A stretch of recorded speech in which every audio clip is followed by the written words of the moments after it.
Hello? Hello? Welcome to the Clone Incorrect podcast. This is Andrew King with Otter Creek Labs. Who is this? This is the Clone Incorrect podcast. You're our 69th caller. Congratulations. What I win? Oh, there's You ducks. won 420 ducks. Nice. Nice. Okay, bye. Bye. That was our Bye. special guest. That was our special guest. Otter Creek Who's doing Labs. the intro? You doing the intro? We should make Master Race do the intro. Well, if it unmute himself, he can do the freaking... Yeah, he can. Technical difficulties. He's not having... He's just being gay.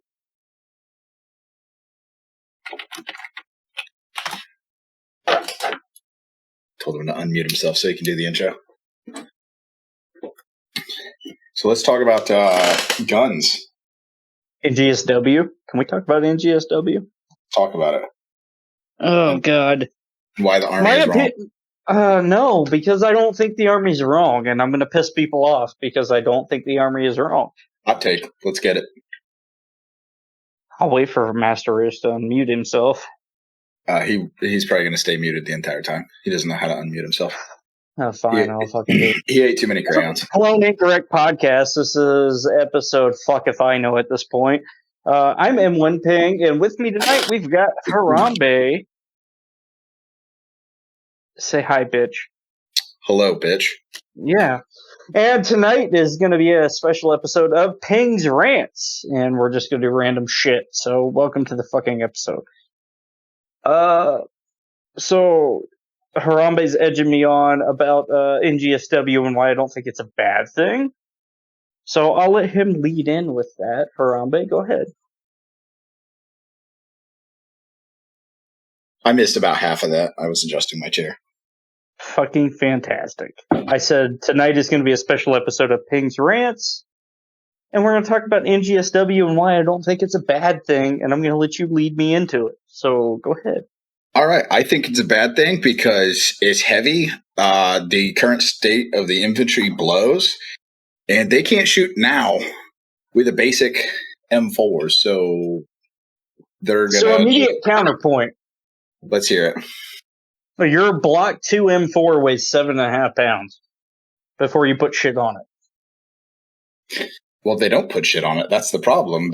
No, they do put shit on it, though. The Block 2 guns that are getting run by the units out there in the wild, the same units that are going to get the NGSW, the XM5 and the XM250, they're running Block 2 M4s that have EOTechs, PECs. You know, they're kitted out. So by the time you kit one out, you're looking at 11, 12 pounds loaded. Minimum.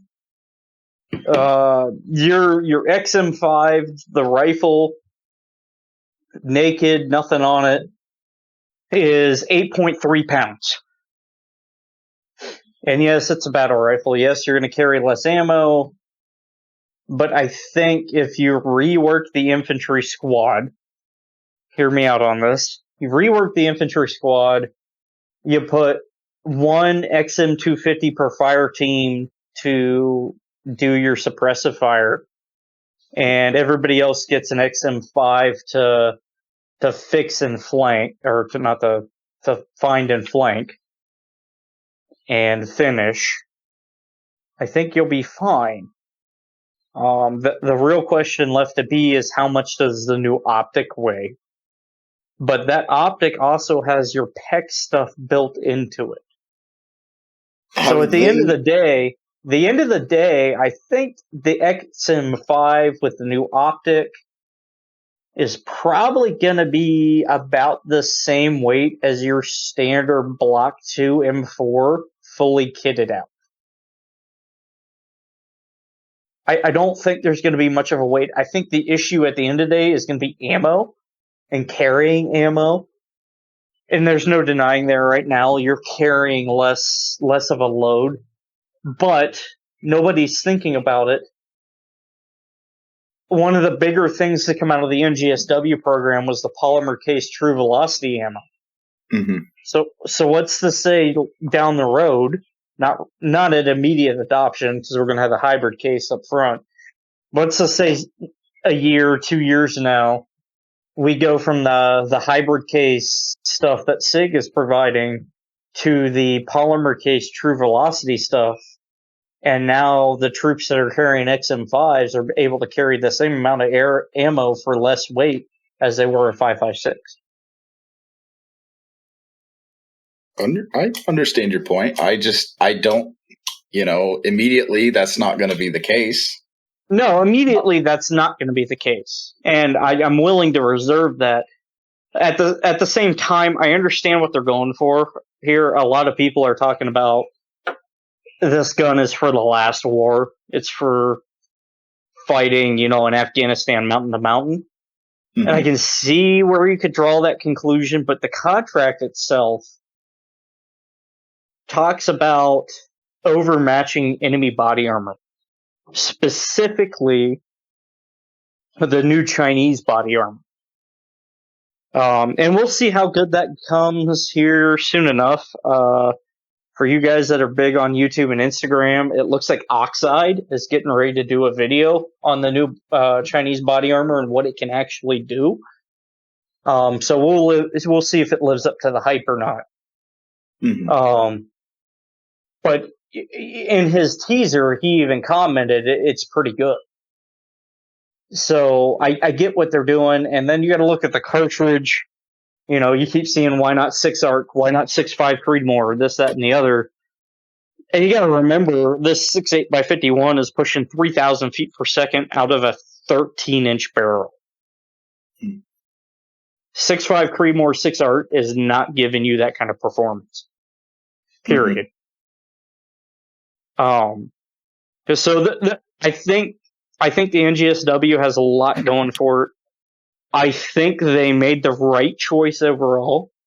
The General Dynamics gun, the Textron gun, both of them are cool, but they're so far removed from what the M4 was that there was no chance of adoption, right? Like, especially with the Textron gun, the Textron True Velocity gun, the bullpup.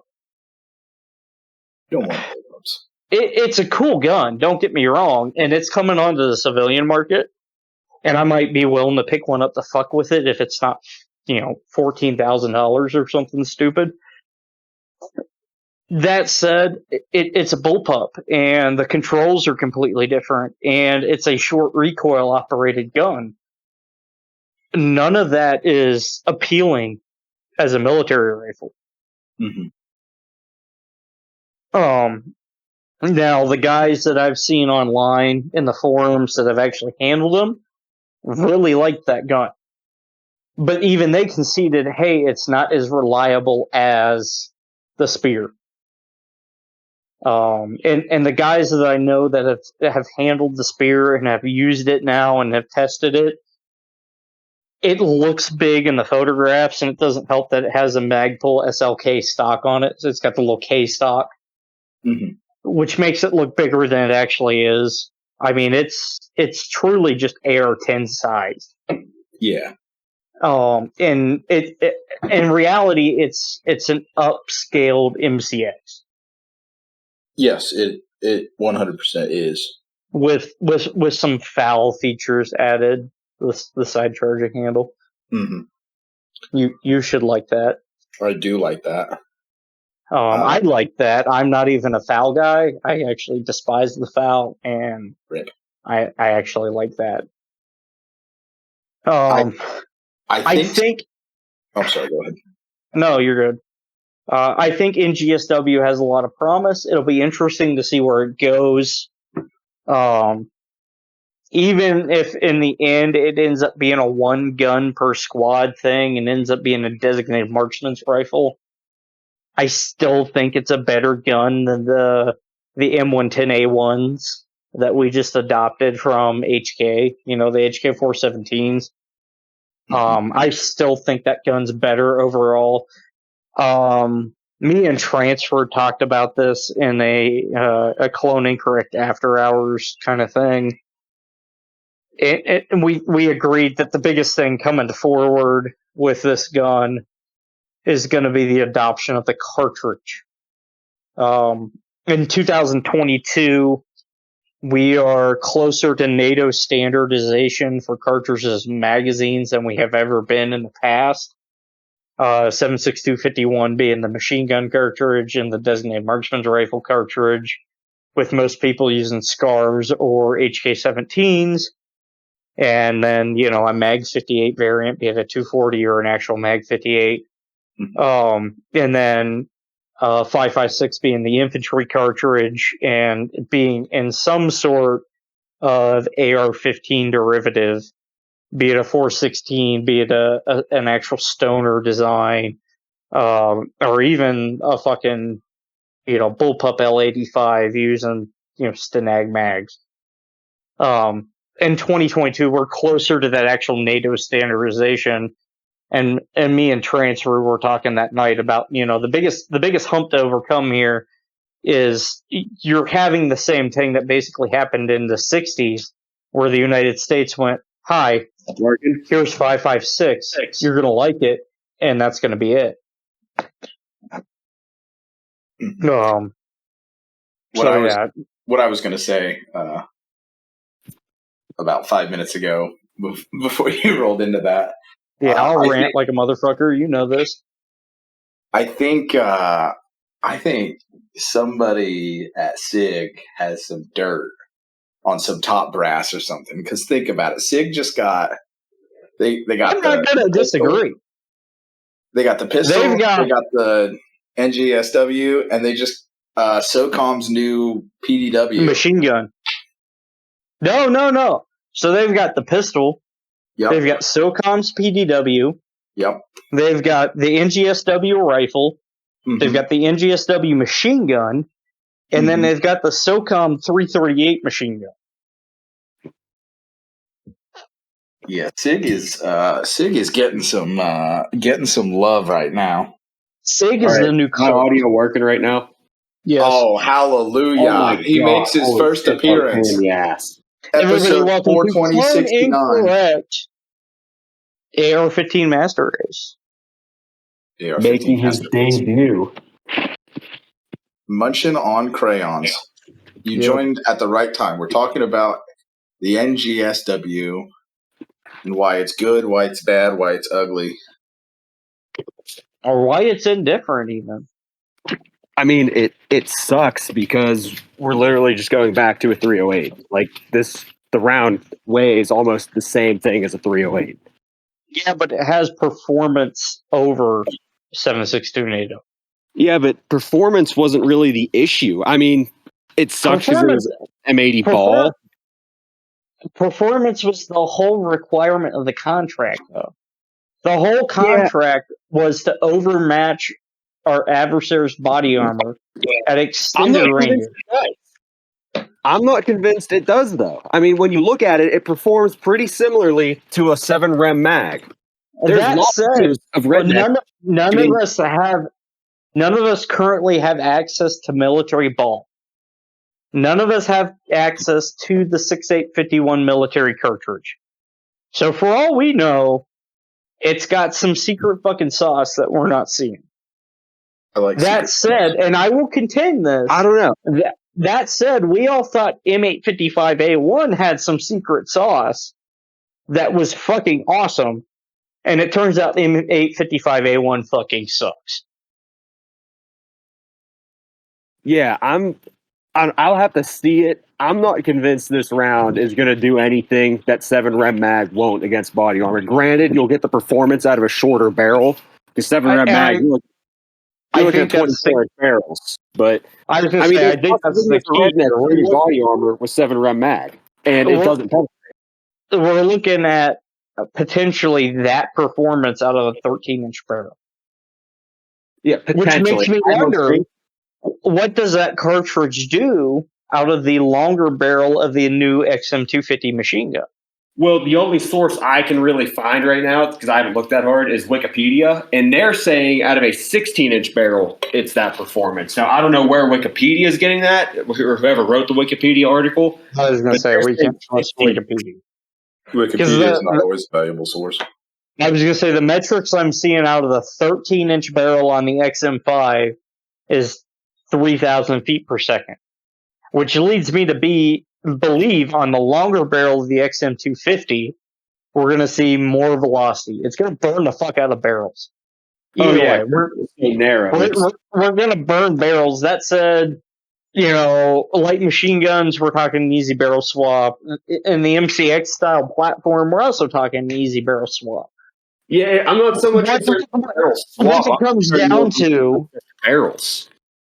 What it comes down to, and anybody that's ever been in the military will agree with me on this. The U.S. military sucks at PMCS on small arms. Oh, absolutely. Look at the M9s. The M9s are a great example. The M9 is not a bad handgun. The M9 gets a bad rap because the U.S. military does not take care of it. They do not change recoil springs. They do not change the parts like they need to be changed. So the M9 gets a bad rap. I have even seen, at this point, I don't care. I'm 40 days out. The M4 doesn't even get fucking taken care of like it needs to be taken care of. And I have seen some ragged out fucking M4s and M16s in my time in. And that is the failing for most of the military and its small arms, is they just do not take care of them. They don't do the required PMCS. They don't track it. To the Air Force's credit, and I think it comes from dealing with aircraft a lot as the primary mission, the Air Force seems to be better than some of the other branches at PMCS on small arms. And the Air Force has this reputation for rebuilding things into oblivion. Case in fact, my M16 in basic was a 601 lower that had been turned into an M16A2, which is just cool. That said, for the most part, the military does not take care of its small arms like they should. They do not replace them as they need to be replaced. They keep them in service way too long. Springs don't get exchanged as often as they should. And it ends up to a lot of guns getting a bad opinion. And we see this specifically, the three guns that come to mindset when I think about this are the M9, the M1911A1, and the M60 machine gun. My grandpa in 1964, when he went to Vietnam, had an M60. He loved it. I knew guys that went to Gulf Storm in the 90s with M60s and said they sucked. What happened in those years? Well, what happened in those years is the same guns were in service and did not get maintained. So the M60s in Vietnam ran like champs. The M60s in Desert Storm didn't run at all. Same thing with the 1911A1.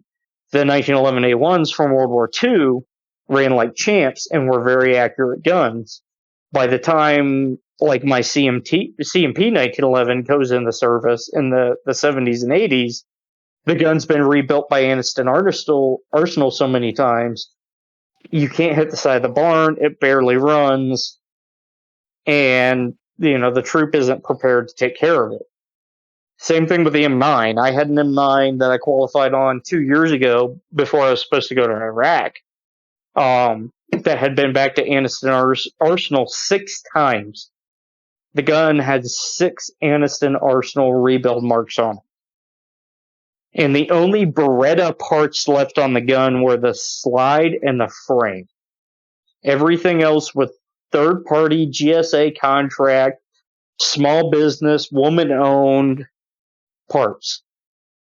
And they didn't fit the gun well. You couldn't hit the side of a barn with it. But I have a civilian model Beretta M9 that my wife bought me. And it's one of the best shooting handguns I own.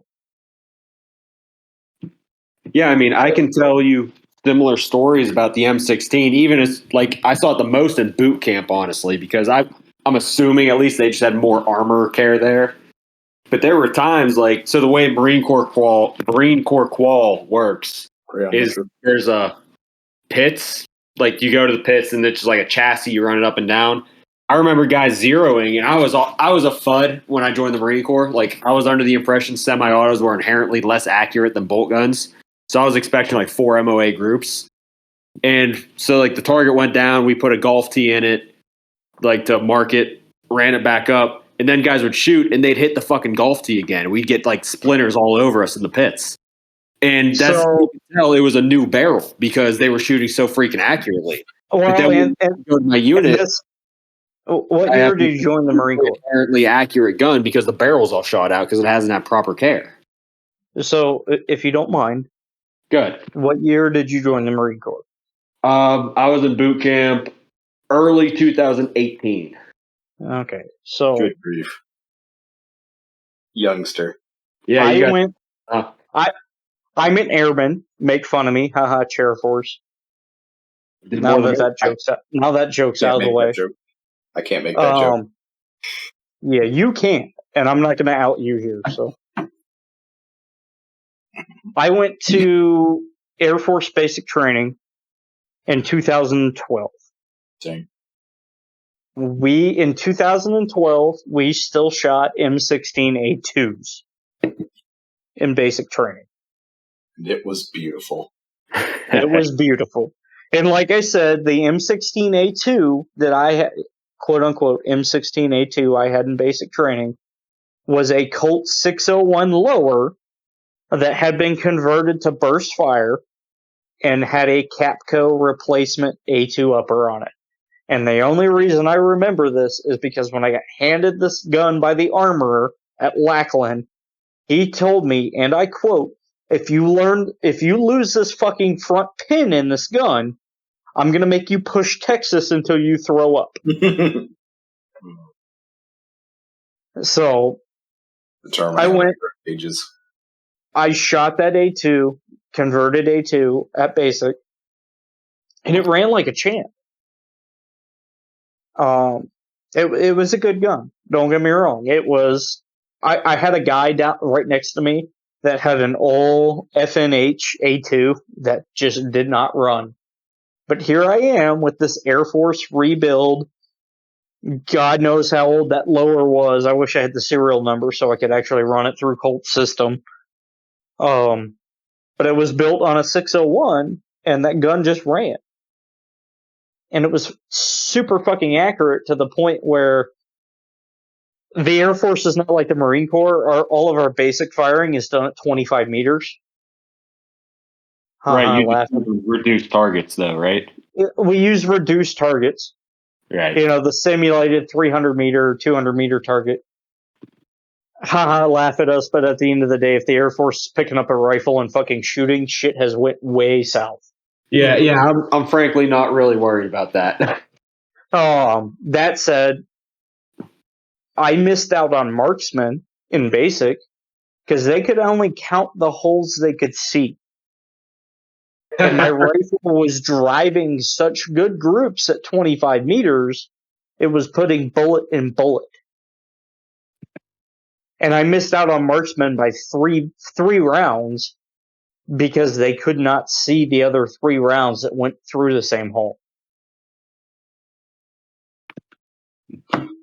The M16, in all of its credit, for as many people that like to shit on it, has done us very well since the 60s. Very well. That gun has maintained through limited service, or limited maintenance, I should say, for 60 years. And I know the Air Force, like I said previously, the Air Force is known as like the king of rebuilding old guns. And I've went to CADM here even in the past couple of years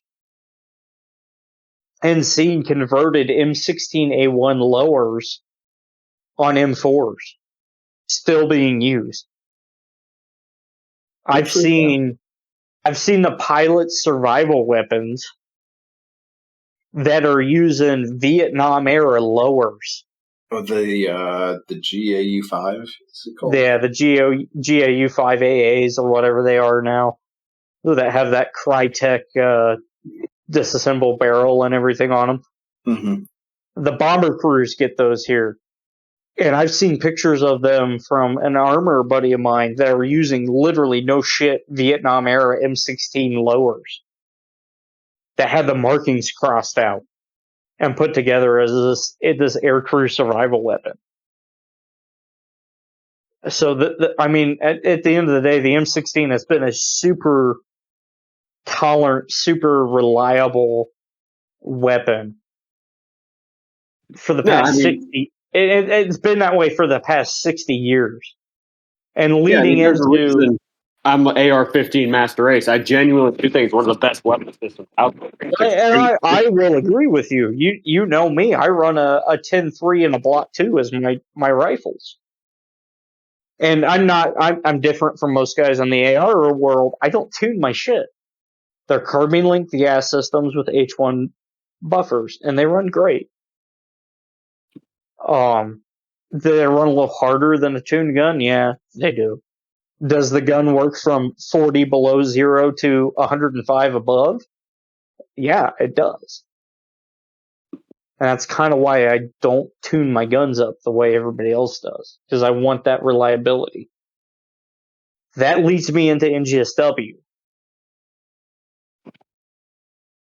I don't think NGSW is a bad thing. I don't think the XM5 is a bad thing, because I think what we're going to see is some of the improvements that came out of NGSW program are going to become standard line things, even if not at the beginning. Specifically, that polymer cased ammo. That polycase true velocity ammo, I think, is going to become the new thing that everybody gets issued. Even in the 5.56 guns. Because the Army has already said they're not replacing all their M4s. They're giving the XM5s to the door kickers. So they're treating it like the Marine Corps is treating the M27. Yes, essentially. So the guys that are going to be on the front doing the actual fighting are going to get XM5s. Whereas your support guys are still going to be getting M4s. And I think through the force, we're going to see this cycle through of brass case ammo going away. And we're going to start seeing this polymer cased ammo, like that true velocity ammo, come online to replace it.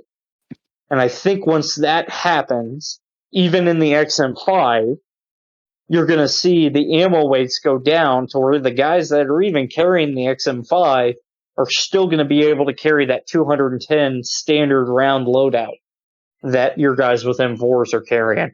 But they're going to have the increased performance of 6.8 by 51 millimeter. Well, to that, me and Harami can attest to that because we've lugged a lot of ammo up and down hills. Mm-hmm. We can carry the 210 rounds plus of, even if it's 7.62, we can carry it. It's just going to slow us down. It's going to take up that much more space in our packs. We're going to have that much less food, water, everything. So it's not as if it's not a matter of if we can, it's a matter of what can't we when we're carrying that, you know?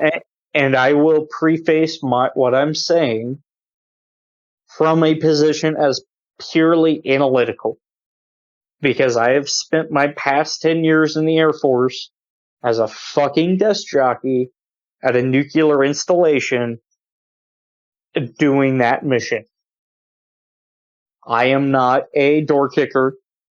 I am not a go hike up and down mountains guy. I'm a desk jockey.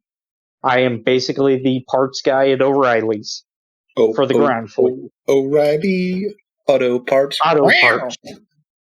No, but real talk, that's what I do, right? That has been my career. Is I am, for those that want to go look it up, I am a 2T3X7 fleet management and analysis. I don't have anything to do with kicking doors. I don't have anything to do with combat. But you moonlight as a gun nerd. That's the important part. It's not even that. I am a gun nerd, and I'm a gear queer. I like gear, and I'm a gun guy.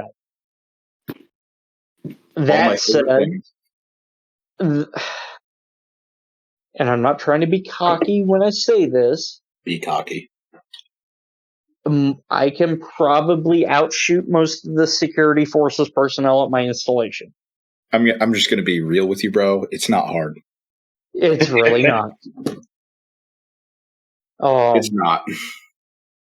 Air Force security forces is very lacking, and I'm going to leave it at that because I don't want to let too much out in the open. I'll let you know They're mall cops with rifles. if they get those. They get them here just because it's a nuclear installation. Quick little side note to that: when I went back into the Natty Guard, I of course got a lot of jokes because I came from the Air Force, and the funniest thing ever was when I started out shooting people at the range, and they'd come up to me and they'd be like, "How did you outshoot me? Did you even shoot in the Air Force?"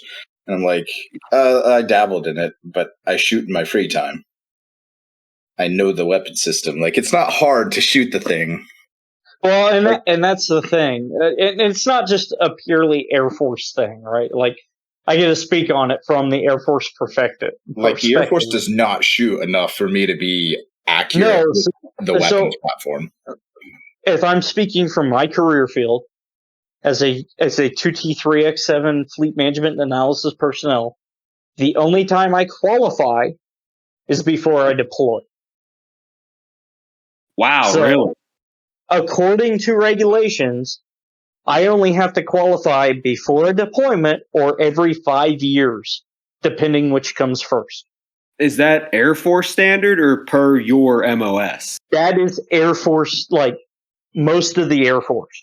Holy, I mean, it makes sense. You have a different mission, but it's just weird hearing that from like a Marine standard, you know? No, I understand that because the idea as a Marine is every Marine is a rifleman. Yeah, that's a fucking joke. But we can Well, talk about that later. I love that joke. It's a joke. It is a joke, but it is the mindset the Marine Corps has. Whereas the Air Force, being a different branch, being a different mission, our mission isn't ground combat. Our mission is I'm going to put planes in the air. And they're going to go do the work for me. It's just weird hearing it. Like, being 4 years in, I'm like, what the fuck? Like, we shoot almost every time we go out, like, Yeah, like, so that's weird to hear.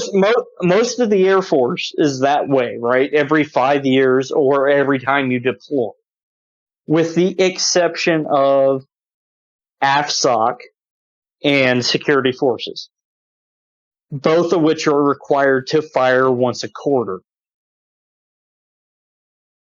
Outside of that, like civil engineering, aircraft maintenance, LRS, like I am, logistics readiness squadrons, we only fire every 5 years or before we deploy, whichever comes first. So in my entire Air Force career, I've been in since September of 2012, getting ready to end my career this August, just short of 10 years. I've officially qualified on rifles 3 times. Oof. Holy smokes.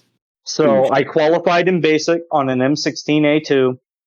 I qualified in 2017 on the M4 carbine before I was supposed to go to Germany. And then I qualified again in 2019 on the M4A1 before I was supposed to go to Iraq. Those are the only 3 times I have officially fired for the Air Force. I've shot guns for the Air Force in between there, but they were on a competitive status. I.e., I shot M9 handguns in excellence in competition matches. What's your practice score? I'm kidding. There's no practice score for that. That goes to your national rifleman and pistol shot matches or badges. No, going back to the NS, I'm like 6 points off NGSW. my pistol badge. Rip. Yeah. going back to the NSGW or whatever, how do you think that's going to apply to you guys, like behind the scenes? Like when we go to the polymer case ammo, when we standardized on the, what is it, 277 Fury or whatever, do you think you guys are going to see it, or do you think you're just going to get beat up old M4s from the Army? We're already getting beat up M4s from the Army. So well, that would be nice because we don't get them. So, no, you get M27s. Only the infantry. No. Let's stop this fucking Army hand-down bullshit. You guys don't get Army hand-downs anymore. You're getting hand-downs from 0311s, and you're getting their M16s with collapsible buttstocks on them. That's your hand-me-downs. The rest of the Marine Corps infantry, the MEUs, all that shit, they're getting fucking M27s and love and life. That said, the Air Force, and I can only speak from the Air Force, I can give them Marine Corps shit, and I can tell you to eat crayons all day. It doesn't mean anything. That said, we don't even get Army hand-downs, so we're still working through Vietnam rebuilds. We're rebuilding our own shit. Yeah, we got Army hand-downs. We don't actually get them. We just we kind of are in the same boat. Shit rebuilds from the armors, like. Well, that's the difference between the Marine Corps and the Air Force. Like, our rebuilds aren't shit. Yeah, our rebuilds are actually decent guns. I've had the chance to handle them. I've had unique experiences, and I can talk about them because they're not classified or anything. We did an NCO's tour of the squadron, is what they called it. See what everybody else does in the squadron. And one of the stops we made was our supply section, and we call it Building 777. Well, Building 777 holds the armory for the 5th Logistics Readiness Squadron. There's a whole cage in there, and when we went in there, we saw everything from M16A2s to Knights Armament SR16 11.5-inch guns. Like, there was the whole spectrum of M16A2, M4, M4A1s made by FNH, Knights Armament 11.5-inch SR16s. We had M9s, M18s. Like, we had the whole gambit of guns in there. And I know guys that have deployed out of my squadron, which is a support squadron, that have deployed with Knights Armament SR16s. One of my best friends deployed with a Knights Armament 11.5-inch barreled SR16 to Syria. That was the gun he took there. And it was because he was a vehicle maintenance guy, driving convoys and doing mobile maintenance stuff. So they gave him a gun that was short that he could jump in and out of vehicles with. So what you're saying is the Air Force is smart enough to give mechanized guys short guns. Not always, because I've also known guys that get handed a 14.5 M4A1 and get told to deal with it. Well, that would be nice, because we get handed 20-inch M16s and told to deal with it. I've seen that too, though. I've seen guys get handed 20-inch M16s, and then once they get downrange, they swap the lower for an M4 lower. So they've got a 20-inch upper on an M4 lower with a collapsible stock. Yeah, the only time I've seen that is with very, very men. And, like, I'm a short guy. I'm not afraid to admit I'm short. You're female Marines? Shorter than me and female. That's the only time I've ever seen them swap. We, like, half jokingly, I think something we call it the M16. Yeah. Well, and I've got one of those conversion kits. So I actually bought one of the Colt 69 was it? No, it's not 69. 6700 A4 guns. So the Colt carbine marked lower but a 20-inch fixed stock M16A4 style rifle. And then I bought from Marco Cervasio on Tax Swap. I bought a U.S. Army conversion kit, A6 or H6 Hotel 6 conversion kit for the M16. So my 20-inch gun now rides an H6 buffer with the M4 collapsible stock, 4-position tube, all that. I've heard a couple of guys that I know of that are active duty Marine Corps that are saying their M16A4s are being converted to that kind of system with B5 stocks. I can't confirm. I'm not there. I haven't seen any pictures of them. And I'm a clone nerd. Everybody that knows M1 Ping knows I'm a clone nerd. Clone nerd ping. Yeah, clone nerd ping. That said, I don't think that's a bad setup. I don't think that Canadian C7 style setup with the 20-inch barrel and the collapsible stock, I don't think that's a bad way to go.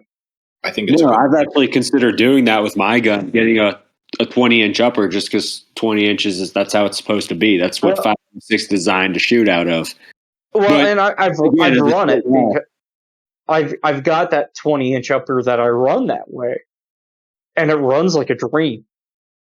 Right, and again, as a short guy, I have a hard time with the. I don't have a hard time with the A4 stock being long. It's not ideal. Body armor, it kind of sucks for me. That's a pain in the ass for me. Well, I'm 5'11". I can handle it. It's easy. I was gonna say I'm 5'10", 5'11", and it's not ideal for me either.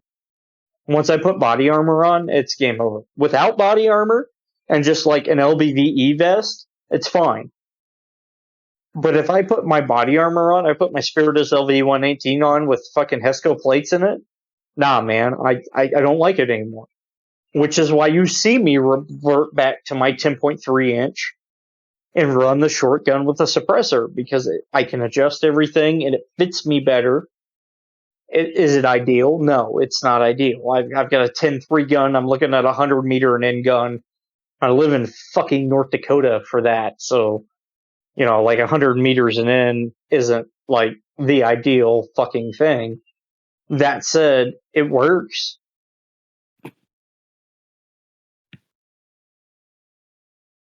Yeah, I mean, I think it's not a bad setup at all, and I wouldn't be surprised to see more Marines go into it. The first time I saw it, I was probably a PFC, honestly, and it was on the Marines Instagram account or something. It was a female recruit with the fucking adjustable stock. I'm like, why don't they do that to all the fucking guns? If they're able to do that, that's better in every way. It feels almost identical to me. It's adjustable. You can move it in and out. It makes the gun all around shorter because the A4 stock is fucking stupid long. Why on earth? I think it was 2015, 2016 that the Marine Corps actually ran an M16A5 update. They were testing it. And this is where the Voltor A5 buffer tube comes from. Was that program. And the Marine Corps just never adopted it. They said there's no reason to adopt it. Yeah, so what they did with a lot of them is, even before that, before the 2015, they started phasing M4s in specifically to the guys going to Iraq. Because, Iraq was mostly urban fighting. Yeah. Whereas they kind of... Afghanistan was mountain to mountain. M16s because, you can handle it. You're in the mountains. You're wide open. You can handle an M16 better. So they slowly started phasing M4s in that way. And then once that most if not all of the infantry got them, they just kind of stopped. Which, especially now after seeing the Afghanistan pullout, kind of pissed me off for a petty reason, if we're being honest. Because I'm seeing all these M4s everywhere. And when I did a training with the Jordanian military, I saw they had high-cut helmets and M4s and all this really nice gear that we didn't have. I'm like, really? I'll give it to them, but we didn't give us M4s. We couldn't give the whole Marine Corps M4s, but we can give how many other countries M4s? Well, look at the Ukraine. The Ukraine's getting brand new in the bag, greased up M4s. I'm still getting fucking guns that look like they fucking. Well, no, I know they were because the last gun I qualified on that I was supposed to take to Iraq. Because I got issued my gun for Iraq and went to 0 and qual on it, and that gun was 13 years old. I don't even want to know how old my issued guns are. And the only reason I know that is because it was an actual Colt, and you can take Colt serial numbers and plug them into the Colt website, and they will tell you when they made them. Even the military guns. So I went in and I punched that serial number, and it was a fucking old ass gun. And this was the gun I was supposed to take to Iraq. You'd have been fine. Oh, I would have been fine, even with the old gen M68 that it had on it. It didn't have a Comp M4 on it. It had a Comp M2 M68 on it. Oof. Which is fine. I still run one on my fucking A2 clone. They work. It's not like they don't work. It's just not ideal. That's one thing I say the Marine Corps nailed is putting the ACOG on everything. 'Cause I really do like the ACOG. I didn't like it at first. I like the ACOG too. It takes some getting used to, but once you're used to it, an ACOG especially in the civilian side, an ACOG with a piggybacked RMR is just fucking perfect. I don't know how I feel about the piggybacked RMR. I don't even think I've shot through them. I've just looked through them. Like it's weird. But I don't know if I'm used to it or not. It's weird. It's weird if all you've ever fired is AR-15s. An AR-15 style rifle with an optic on it. It's weird. That said, this is where I'm weird. If you've ever fired an AK with an optic on it, it's not as weird. Because it gives you that same kind of cheek weld, chin weld kind of feeling. Like you fired, was it a normal stock or was it like a skeletonized triangle folder? Well, I'm talking my 74 I own right now with an ACOG on it, or not an ACOG, but an EOTech on it. Okay, that gun is like, even with the stock it has on it. I'm getting like bottom of the chin, chin weld on it to look through that EOTech. And that's kind of the same thing you get with that stacked piggyback optic. And having talked to guys, especially my guys Ronan and T and Ray, we've kind of agreed on this, that your 45 offset red dot is really good for competition use. Whereas your piggyback dot, be it on an LPVO, be it on an ACOG, is a lot better for combat style use. Because instead of having to turn the whole gun over and, switching your stance and all that, you're just lifting your head up a little bit to see through that red dot. And then with an LPVO, right, you can lift your head up, look through the red dot, put the red dot on the target, and then dip your head back down into your LPVO and get a more accurate shot through your magnified optic. Right, that's how the Marine Corps, at least, probably the Army too, runs their 240s. They have, I don't even know what the optic is, but it's a 6-power optic. But then 6-power ACOGs? Yeah, I think it's a 6-power ACOG. And then they have an RMR on top. And they tell you, like, hey, get close with the RMR on top and then look through the magnified optic, and then you can really hone in on where you want those rounds to go. Yeah. Yeah, it's the same premise. So Mr. Marine Corps, I have to ask, because I'm holding one, do you have any experience with the M1014? No. It's funny you mention that, though, because I have a couple of friends at a school where they are shooting that, and they like it. They said great gun. It's accurate. They're let's put it this way: they're picking off like birds, like Tweety birds, not goose, like little Tweety birds hanging off steel targets, and they're picking them off at 600 yards. With a shotgun? What'd you say? I'm drunk. The M1014, the shotgun. M110 SAS. Okay. M1014. That's the. I can log off. I'm seeing a picture of some dude with a fucking slug in M1014. Oh no! Holy shit. Oh shit. That's good. All right. That's not getting edited out, by the way. No, Good. that's gonna stay. Real Good. talk. I like the M110 and I would love to own one. I'm just never gonna pay the price it costs to own one. All That right. said, I did buy an M1014 because I'm weird and like shotguns. All right. Back up to shotguns. Now that I have the right gun in mind. You just heard the 10 and thought, oh, it's definitely the right. Yeah. I heard M and I heard 10. And I'm like, oh. Oh, M110. It's only one of the 3 guns the Marine Corps has called that. Like,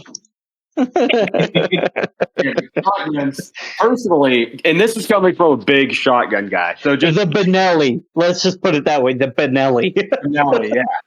So I think I've talked to you guys about this before, both of our listeners out there. I have a ton of experience with shotguns. I've guided pheasant hunts for several years professionally. Like, I am a big shotgun guy, more so hunting, not as much the tactical side and all. But as far as shotguns go, I fucking hate the Benelli.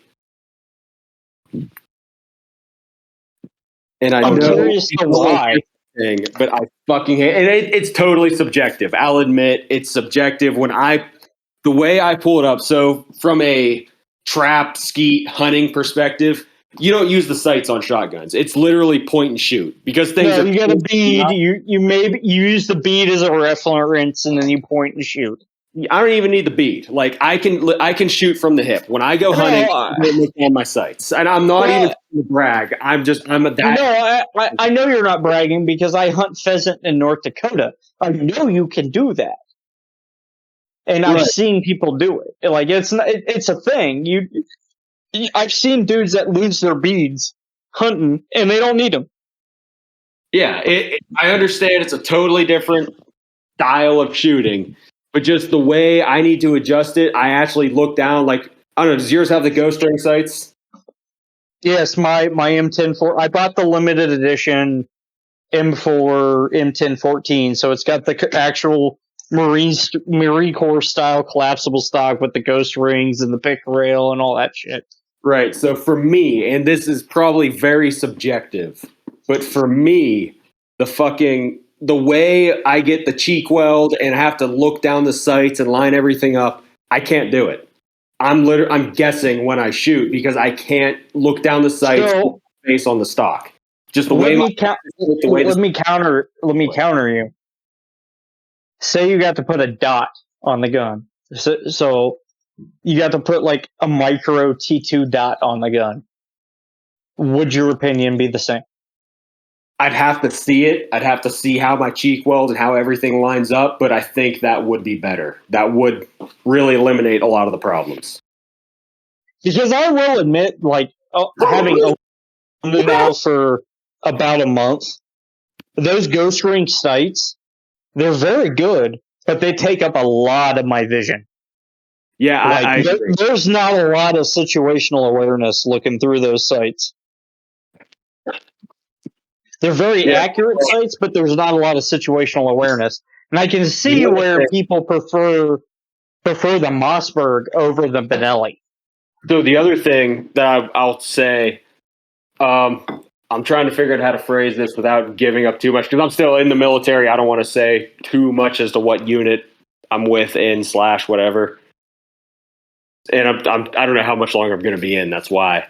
69th Infantry Company. Exactly. Good guess. 69th Marines, Marine Police Infantry Battalion. Anyway, we do a lot. Most of the time when we use shotguns, we are shooting less than lethal or non-lethal munitions. Okay, And so you are a fucking shotguns- MP. I can neither confirm nor deny that.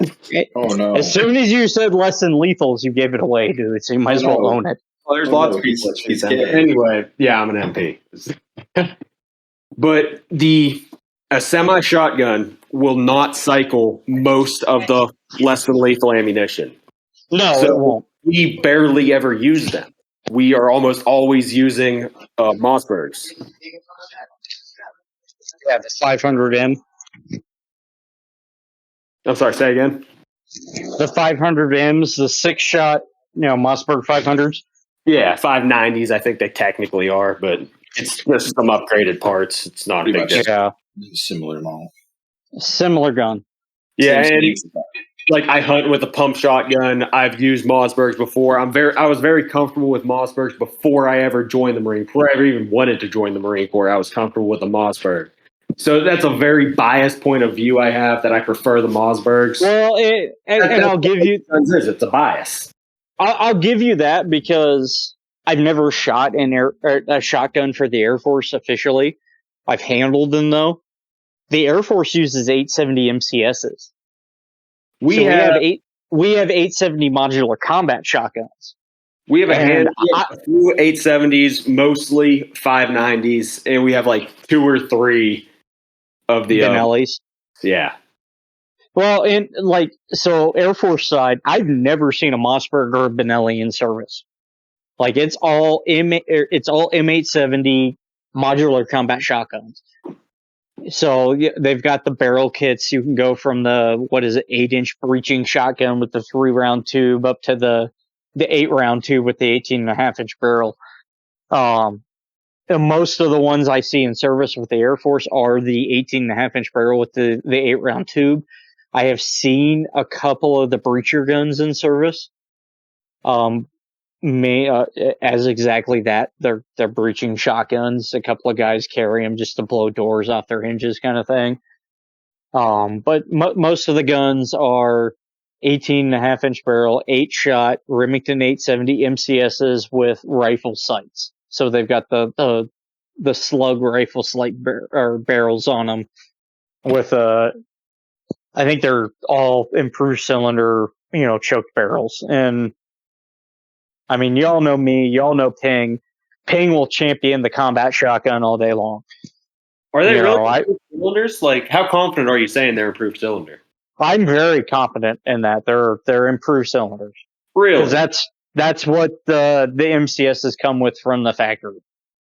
That's interesting. I wouldn't have thought that for a combat shotgun. Yeah. And from the few guys I know that use them, so at my specific location, I'm not afraid to talk about it again because I have 40 days left in the Air Force. What the fuck are they going to do to me? I am stationed at Minot Air Force Base in North Dakota. We do nuclear stuff.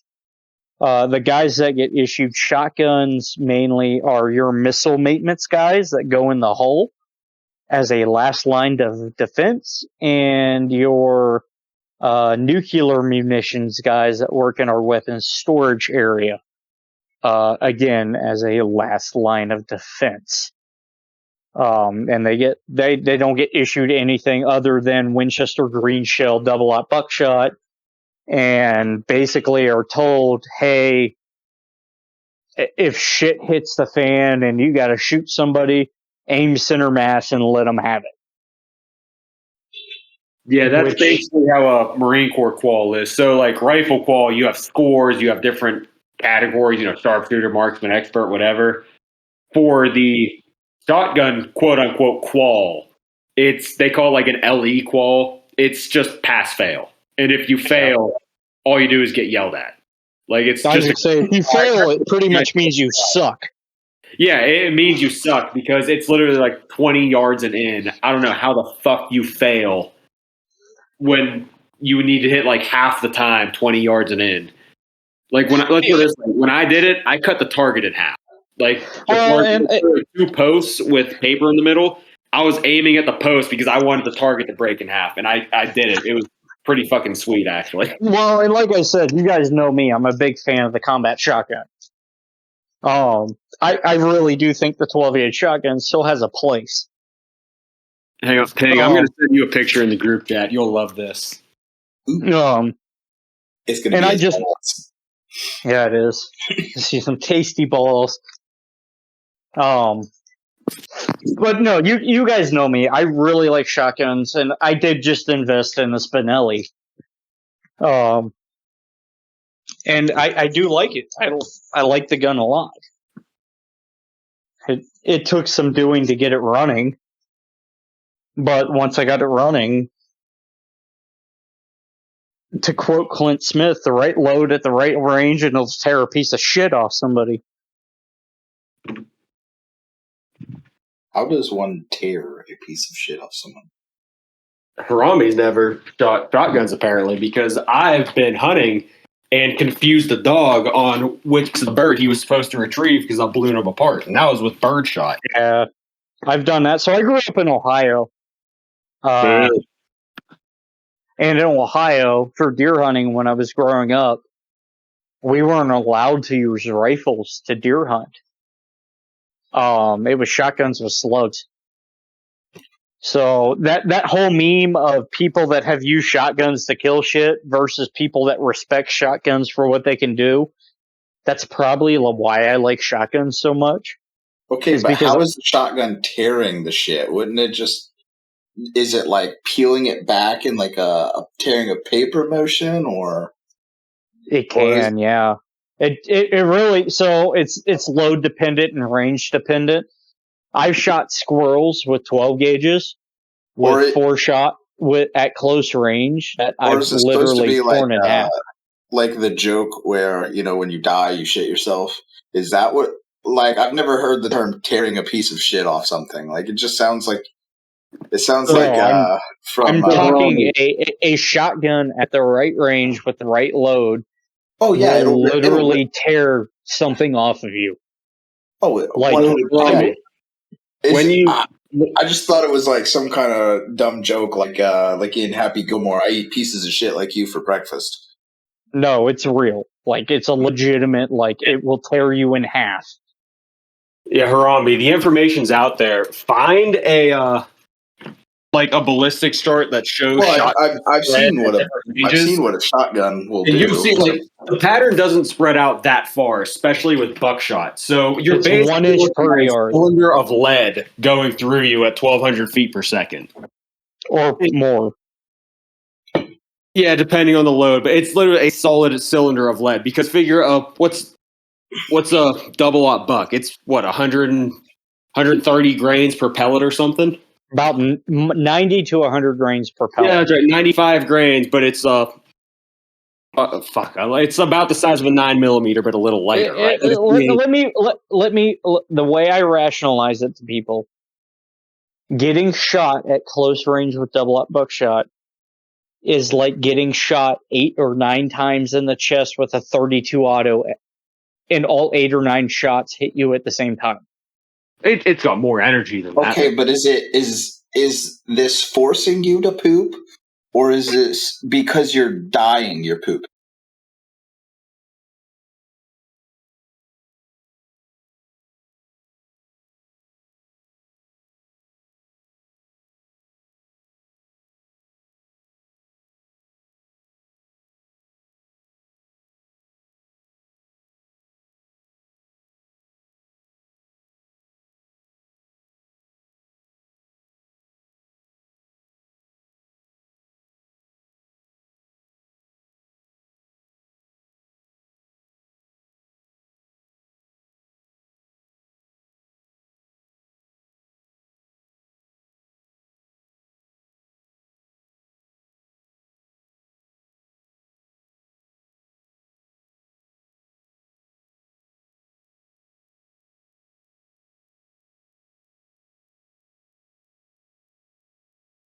So, that's what a while ago. So it was one of y'all. I don't remember which. And it's true, because the more experience you have with a shotgun, the more you do, you go, holy fuck, this thing has got some fucking power if used correctly. So, like, I grew up rabbit hunting, I grew up squirrel hunting, I grew up deer hunting with a shotgun, using slugs, using birdshot, using buckshot. The right load and the right distance will absolutely tear a piece of shit off of you and throw it on the ground. I've literally shot deer at 30 yards and in with a 12 gauge slug where I've ripped their lungs out of their body and their lung is laying on the fucking ground because that 1 ounce slug going through their chest cavity grabbed it and pulled it out the other side. Yeah, like Ping, you were talking about the 870 with the rifle slug sights. I was gonna say I'm incredibly biased towards that because that's what I killed my first deer with, and it was even a 20 gauge. I was going to say the first did a ton of damage. My first deer I ever killed was a really big 6-point buck, and I know that sounds dumb because it's 6-point, but it was a really tall, really thick boy. And I shot him. I shot him with a 20 gauge slug at 30 yards, and it literally ripped pieces of his lungs out of his body and laid them on the ground. That deer ran 30 yards. And the blood trail looked like you were taking a gallon jug of water with fucking red dye in it and just pouring it across the ground as you were walking. But did it poop? Yes, it pooped all over the fucking place. It's amazing how much a deer will poop when you shoot it. Oh, God, when you shoot a deer, there's shit everywhere. That said, comparatively, every deer I've shot with a shotgun slug has ran. Every deer I've shot with a centerfire rifle, i.e. 243 and 30-06, because that's all I use to deer hunt with up here in North Dakota, drops where it's standing. Well, let's just scratch out 30-06 because people nowadays, for some reason, underestimate 30-06. 30-06 is wicked powerful. Like, It's because it's a FUD cartridge, so everybody looks down on it. It's a badass FUD cartridge. That's a big gun. It is the badass. It and 300 Winchester Magnum are the two badass FUD cartridges in the fucking ring, and nobody wants to admit it because they're FUD cartridges. But 300 Win Mag and 30-06 will do everything you need to do. Yeah, I use a 30-06. 30-06 is a FUD cartridge? You didn't know 30-06 was a FUD cartridge? Damn, I need to reevaluate my life, apparently. That's like the second. It's 30-30 and 30-06. Those are the FUD cartridges. I thought 270 was the FUD cartridge. It is. That's number 3. I was going to say, that's number 3. That's the closet FUD. But 270 is also a badass cartridge. That's totally legit for elk. So, my deer gun. An M1. No. Change your name. Actually, my deer gun is a Winchester Model 70 Super Grade SHOT Show Special. Nice. With a AAA maple stock and a Leupold VX2 blued finish, not matte finished, scope, and 30-06. And I shoot 168 grains Barnes TTSXs out of it. And every deer I've ever shot with this gun goes 10 yards or less. You want a hard-hitting gun. And like not to dismiss yours because I believe you, but my dad has a 25-06, 170. No, that's next level. And I swear it ruins if you shoot it in like the right shoulder, it ruins the left shoulder just because the ground hand grenades inside. And a deer has never ran with that gun. So but it does ruin some meat. 25-06, and I'm about to say something that'll be controversial. 25-06 and 243 Winchester do the same thing. Yeah. A 243 will fuck a deer up real fucking quick. Oh, super fast, just hand grenades on target, yeah. I was going to say that bullet opens up so fast because you're launching a 100-grain bullet at 3,000 plus feet per second. And when it hits a deer, it just fucking hand grenades. and everything that goes out the opposite side will ruin whatever fucking meat is on the opposite side. Well, 243 gets its reputation, like a bad reputation, because it's so small. Like, it's a light handy gun, light recoil. So, like, guys will buy it for their kids. And It's a kid's gun. It's got a reputation as a kid's gun, even though it's super effective. Like, you can take mule deer with that. I've taken mule deer with it. I've taken a mule deer doe with a 243. Yeah, it's totally legit for that. Since I've been in North Dakota for the past 10 years, I've shot more deer with a 243 than I have my 30-06. And I've had better performance with my 243 with a 100-grain Winchester South Point over my 30-06 firing a 168-grain Barnes TTSX. Now, the Barnes TTSX is gnarly. Like, that's just a... God. I wish I could recover a bullet, because after seeing the damage it does, it's gnarly. But every single deer I've shot with a 243 is flopped where it stands. Whereas my 30-06, they usually run about 10 yards. Well, I think especially here in the East where there's very few elk, when people say big game, they think deer. Because, I mean, it is technically big game around here. But, like, deer aren't big game. Like, a man-sized deer is a massive deer, especially in Pennsylvania. 150-pound deer is big. So, and that's the difference I have here, right? So when we say big game here, we're talking moose. Yeah, that's what I'm getting at, especially in the East. It's like the Southeast or like Mid-East of Pennsylvania.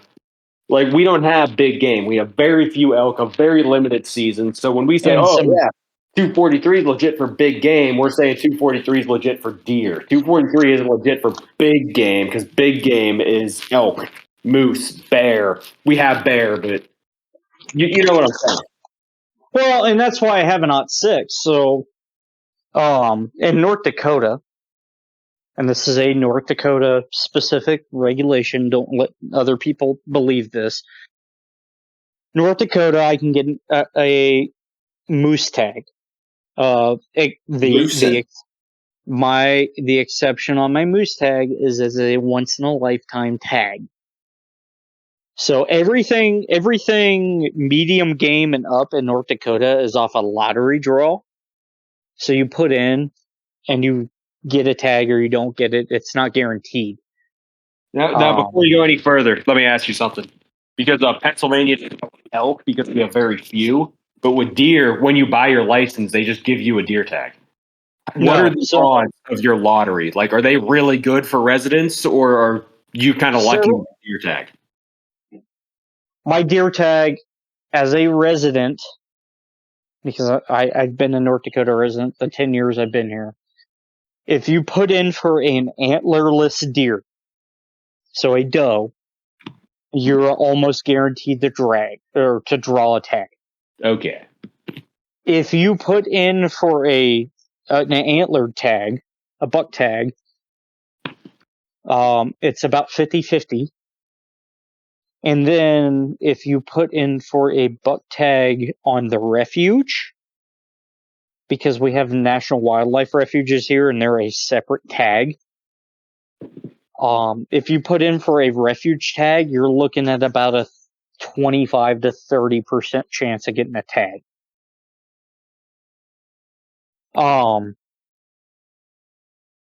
So me and my wife, my wife deer hunts too. We put in for doe tags every year. Because doe tags are unique in North Dakota. Not only do they allow me to, not only am I almost guaranteed to get a doe tag, they allow me to hunt on and off the refuges. So I can, with a doe tag, an area doe tag, I can hunt on or off the refuge without a special tag. Whereas if I had a buck tag, it would be specific to either it's a refuge tag or it's an off refuge tag. My first year here, I put in a buck tag, a refuge buck tag, and I drew, and it pissed a lot of people off because there were guys I worked with at the time that were like, I haven't drawn a refuge tag in 5 years. And it was my first year there, and I just got lucky and got a refuge tag. The downfall to that is it was my first year in North Dakota, and nobody was willing to help me. Because I drew this refuge bug tag, which was such a hard to get and contested thing, that once I got it, everybody's like, nope, fuck you, you're on your own. And that year I saw more moose than I saw deer. I saw 2 bucks that year, and I saw 5 bull moose. That was just the way the cards fell. Every year since then, I've put in an antlerless tag. I've always drawn, except for 2 years, I've always shot an antlerless deer. And it's kind of the thing. I just want to fill the freezer, right? I'm 30 years old. Growing up as a kid, I've had time to shoot the couple of bucks, and it's gotten to the point where, when I was 13, I shot a giant 10-point, like 160 class buck. And it kind of took the fun out of it, because I've done the big buck thing, and now it's like, okay, I've shot the big buck. Now what do I do? Because anything smaller than that isn't worth it. So do I get the doe tag and just fill my freezer every year, or do I get a buck tag and try for a bigger buck? So what I've done in North Dakota, since my rifle tag is a lottery draw, I put in antlerless for my rifle tag, because I know I'll draw it and I know I can fill it, right? Like, it's not hard to shoot a doe. But I buy a bow tag, and my bow tag is an over-the-counter tag that is good for either sex, either species, in any part of the state. So I'm not restricted to a unit anymore. I can shoot a mule deer or a whitetail, and it can be a buck or a doe. And then I take my recurve bow, and I go out, and I hunt with my recurve, and if I get a big buck, cool. If not, whatever. It was $25. So you're talking about meat hunting. Let me ask you this. Where do you stand on the shooting a small buck for meat because the young bucks taste better and it's very hard to age a doe? Are we talking like you have a doe tag and you end up shooting a spiker or a button on accident? Well, just in general, let's say you have a tag for both, because in the East you can have a tag for both. You have a tag. We're talking like an Ohio tag. Yeah, you can shoot a buck or a doe, but there are a lot of people out there that say you want to shoot a young buck, like a small, like the lowest you can, 4 point, 6 point, whatever, because young bucks, they taste better. They're not like a ruddy old buck. And a female, a female's hard to age because they don't have the antlers. Where do you stand on? From the experience, I agree. The testosterone does do something. And the older an older buck gets, the different, I'm not going to say worse, because if you cook the meat right, it's not bad either way. Like, venison is venison. That said, there is a difference between a 3-year-old doe and a 3-year-old buck. Really? Even the same age, but between species? I've been there and done that. Like, I've shot a 3-year-old buck and a 3-year-old doe, because Ohio was all the tags were over the counter when I was growing up. And then if the state was split into 3 units, you had A, B, I think it was 1, 2, and 3, or A, B, and C. I can't remember which it was. Units? You have like 80. Holy shit. Well, North Dakota's that way too. So, right, we have like 20 units. But the state of Ohio was split into 3 units. So you had like the northeast part of the state, or northwest part of the state, the southwest to northeast part of the state, and then the whole southeastern part of the state. And so the northwest part of the state was 1 deer a year. The southwest to northeast side of the state unit was 1 buck, 1 doe. And then the southeastern part of the state where I lived was 1 buck and 2 does. So I had years where I shot a 3-year-old buck and a 3-year-old doe, and you could 110% tell the difference between the meat. There was a difference between that 3-year-old buck and that 3-year-old doe. The only difference was the testosterone, because that buck had the testosterone, so it tasted gamier than that doe. Right. That said, it's still good meat. It's not bad. It's just gamier. And then taking that evolution farther, living in North Dakota, where now I have whitetails and mule deer, a mule deer that is 3 years old will taste a hell of a lot gamier than a whitetail that is 3 years old. Just because of what they eat. What's Because my the difference in diet then? Because I have zero experience with mule deer. Because my mule deer are open area prairie they're like feeding deer. So they're eating like wild sage and that kind of stuff. So they get that kind of gamier, sagier taste, whereas my whitetail are sticking to the crops. And they're eating they're all corn fed out there. They're not okay. They're corn fed, soybean fed, barley fed, where my mule deer might get some of that, but they're not afraid to eat that wild sage and the CRP at the same time. So that mule deer's got that kind of gamier, sagey taste, where the whitetail has that kind of more beef, for the lack of a better word, that more beef taste. You see, I'm willing to bet that if I want to even take it a step further, because North Dakota is a little sportsman's paradise that nobody talks about, we have pronghorn too. And pronghorn is a step gamier than even mule deer. Yeah, if you want to, I'm willing to bet that me and 77, who I see just joined the chat. What's up, guys?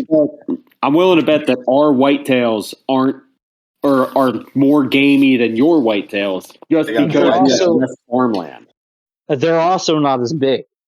Yeah, they're way smaller. Especially if you go down to West Virginia, they're tiny. 90-pound whitetail in West Virginia. I was going to say, a 90-pound whitetail in West Virginia is a big deer. A 90-pound whitetail in West Virginia or in North Dakota is like I just shot a dog.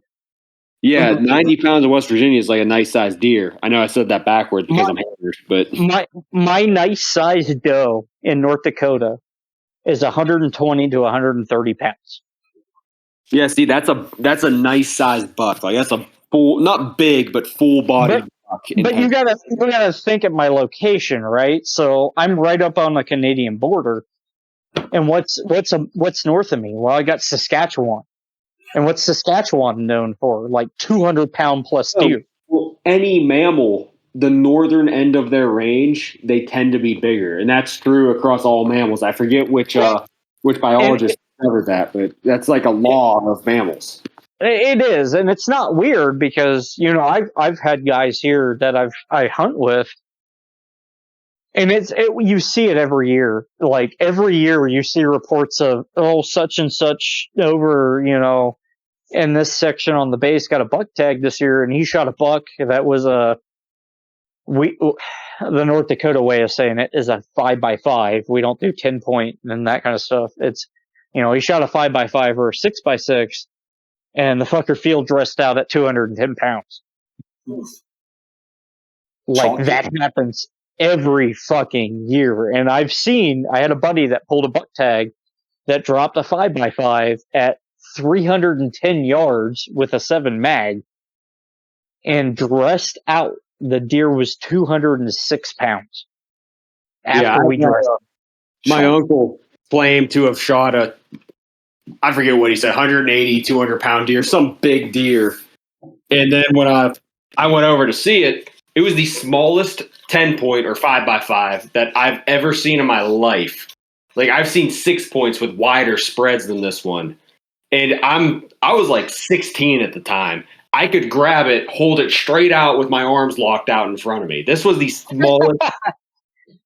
I don't know So- how I had such a big rack, but it was the smallest bodied mature deer I've ever seen in my life. And he was saying it was 180 pounds. So between That's like We the were fishing talking- story. It was this big, and it just keeps Yeah, getting it- bigger and bigger. Well, Well, I've and- met so many and you get stories that about with my hunting uncle. We stories. can tell a different time. you get that with hunting stories, you'll get guys that are like, "Oh yeah, I shot a 160 class 8-point," and then you see a picture of it, and you're like, "Dude, that's a 120 at best." Yeah, this was like the smallest rack I've ever seen, and it was a 10-point. I have So- 8 points on my wall that are bigger than it, and they're pathetic little 8 points. So since a lot of us here deer hunt, including my wife, who's not able to be spoken for right now because she's playing Pokemon, but Catch them all, bro. you got to catch them all. But that said, let's talk deer rifles here and what we prefer. So I already said I have a Winchester Model 70 Super Grade 30-06 maple stock. It's Well, way you're too not nice. going to believe what I have. It's, Same fucking thing. cool. I'm glad I'm not the only one that takes an Uber Knife's rifle into the woods every year and makes people cry because I do it. Cassie, God bless her, and I did the complete wrong thing as a husband, but also the right thing. I sent her to Shields with my card and said, pick out what rifle you want and what scope you want. God bless this woman. She came back with a Christensen Arms Ridgeline with the carbon fiber barrel and all that, and 6.5 Creedmoor, and she picked a Leupold VX3i fucking 4.5 to 12 power optic to go on it. My wallet cried for a few days, but it's a fantastic rifle. My gun drives tacks.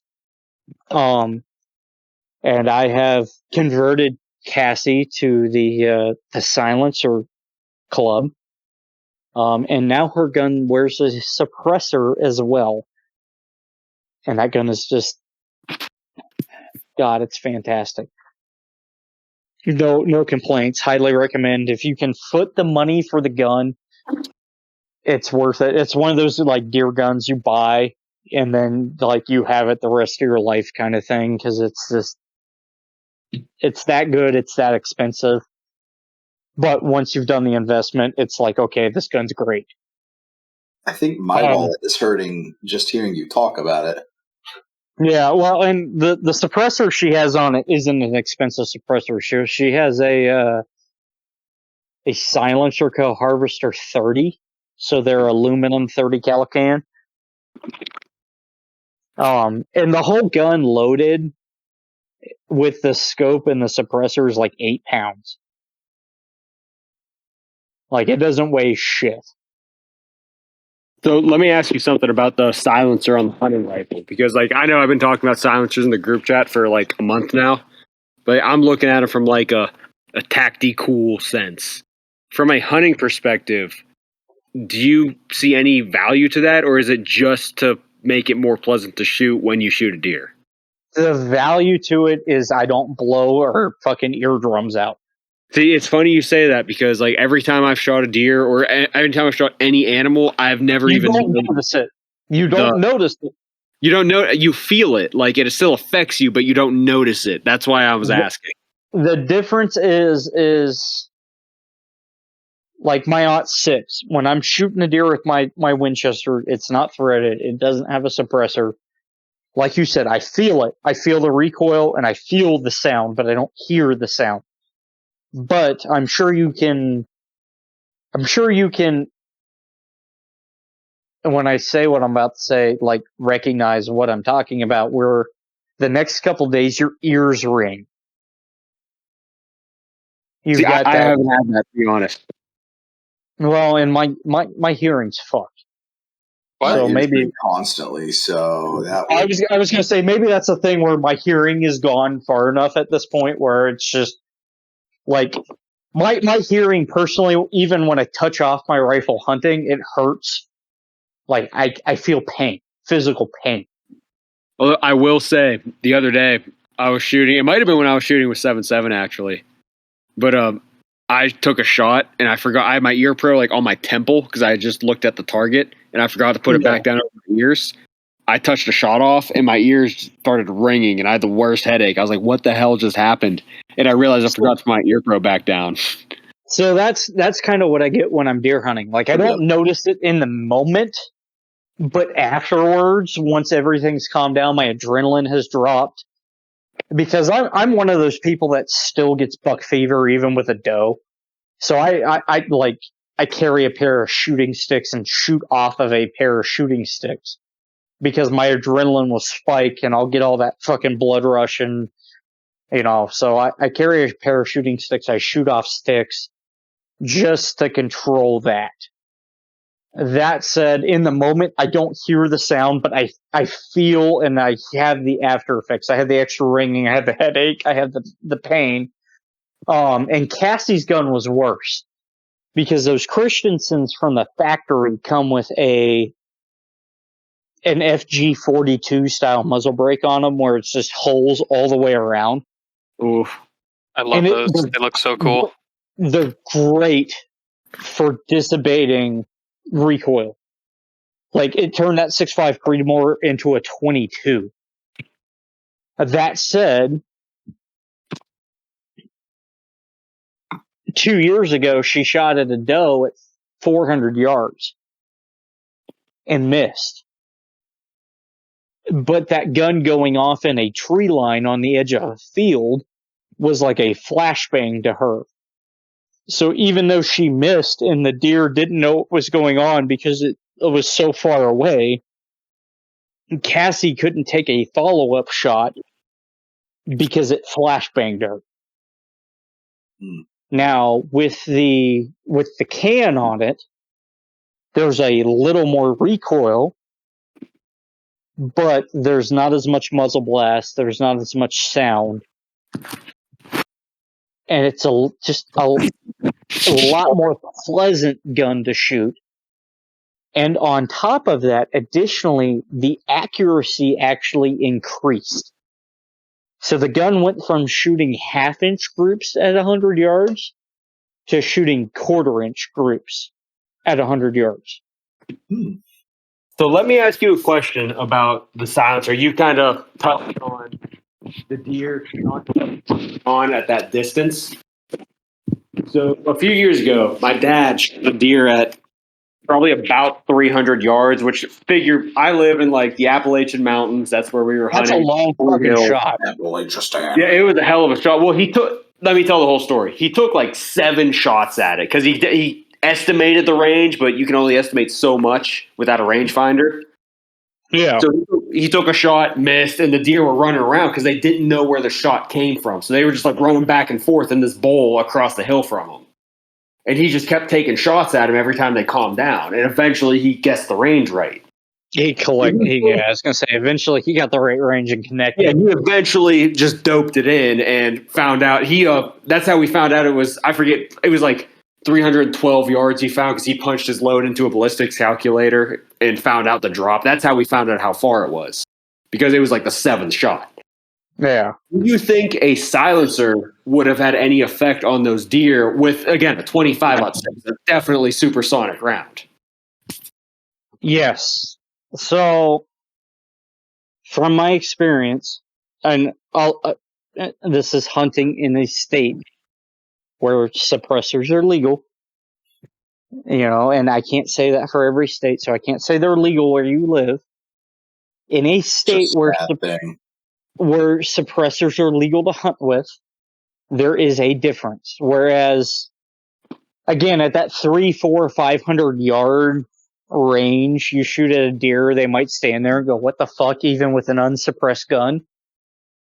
That range decreases with a suppressor. And I've seen deer at 100, 150 yards with a suppressed rifle just stand there and not know what the fuck happened. I've even don't know where the shot came from. No, they don't even know they're being shot at. Like, you can see them perk up because they hear the crack of the bullet go past them, but then they go back to eating like nothing happened.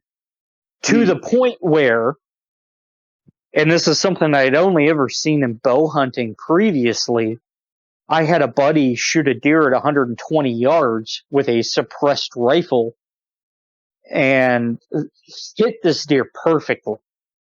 Like right in the boiler fucking room, both lungs, heart, everything. And this deer took the hit, hunched up like it had obviously been hit, bit at where the wound was, and then went back to eating like it had just been stung by a bee, and ate until it fell over dead. It's the coolest thing I've ever heard. Oh, it was the coolest thing I've ever seen. Like, I'm sitting there on a pair of binoculars watching this deer as my buddy shot it. You see the shot hit. I can see the vapor trail. I see the shot hit. It's perfect. A deer bites at the wound and then goes back to eating. And as I'm looking through the binoculars, I can see blood pouring out both sides of the wound. That's the flesh wound. Really? And it just like 30 seconds later just falls over dead where it was standing. That's interesting. I would not have expected a silencer to have that effect on a deer. Yeah. Like I think a deer would hear any noise and just bolt because that's how they survive. They're generalists, especially they white. are generalists, but I've had that like what I just said with that deer with that rifle, that suppressed rifle. I've done the same thing with a bow. Like personally, I've shot a deer with my recurve at 30 yards that did the same thing. The arrow went through and through, good shot. It bit at the wound like it was stung by a bee or something, and it went back to eating until it bled out and died. And I've never seen that with a rifle until that day with a suppressed gun. And not only did it not blow our eardrums out because it's a suppressed gun, that deer didn't hear it either. Now, what kind of can do you have? Like, I know you mentioned the name, but I'm not super familiar with them. Is that like an 8-inch can, or is that like a fairly small package? It's a bigger can, but it's all aluminum, so it doesn't weigh anything. So Cassie's can is a Silentrico Harvester, Harvester 30, I think is what it is. It's all aluminum. It's got a built-in muzzle brake on the end of it. They call it the anchor brake. And I think the whole can weighs like 8 or 9 ounces. And it's not a small can. It's a decent sized can. And it's definitely not a high rate of fire can. Like, it's not something you're going to sit there and shoot 20 rounds of 6.5 Creedmoor through. But it's a hunting can. It's for 1 or 2 shots, let it cool down. It's a hunting, I shoot my 1 or 2 shots and it cools down and it's fine. Actually, if you give me a second here, I'll grab it and toss a picture in the chat of it. It's not. Sammy, can you look that up? Huh?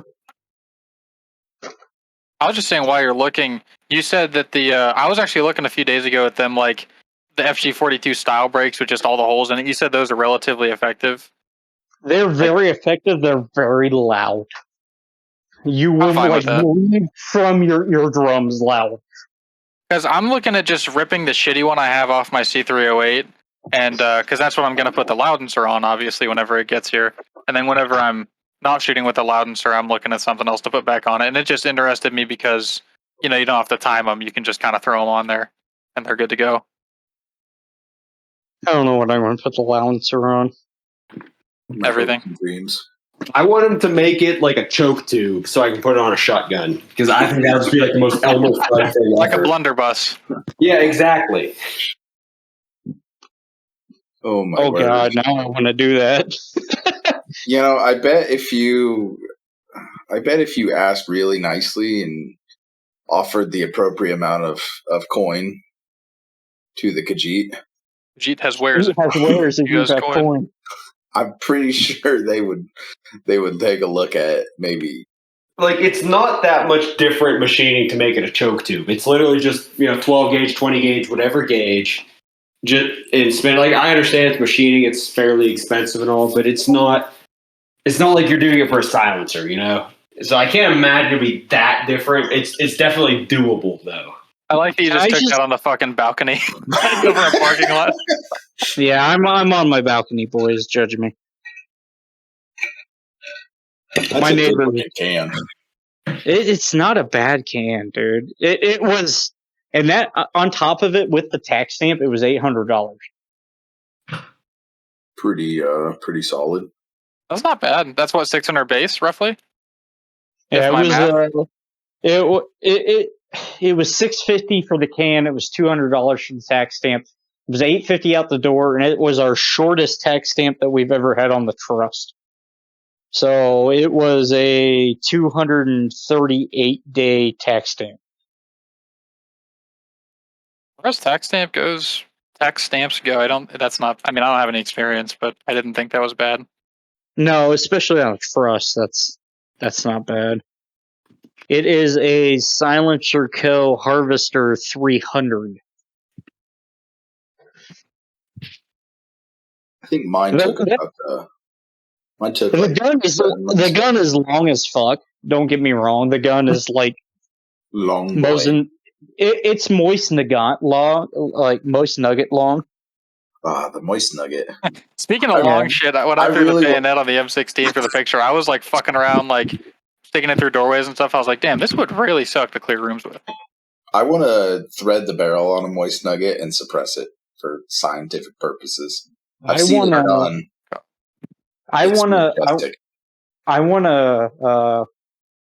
thread the barrel on my moist revolver. Like PUBG. And suppress it. This is having fun. I just need a silencer for my AR, and I still know I'm seriously leaning towards a polonium. I'm not even zero sponsors. I'm looking at that. That's a very I'm seriously thinking about getting that can. Okay, get that or the Surefire. I was gonna say if you don't want out of my price range. If you don't want quick attach or quick detach, whichever you want to call it, get the polonium. If you want a quick attach suppressor, get a Surefire. Well, that's the thing though. The Surefire is outside of my price range. So as far as cheaper cans, it's basically the Staker 5.56 and the Sandman. I mean, what's your price range? Because the Surefire cans, all included, tax stamp, silencer, everything, $1,000. That's a Surefire with a military discount. Oh, yeah, I didn't even think about there, that. General Kenobi. Good look, Ping.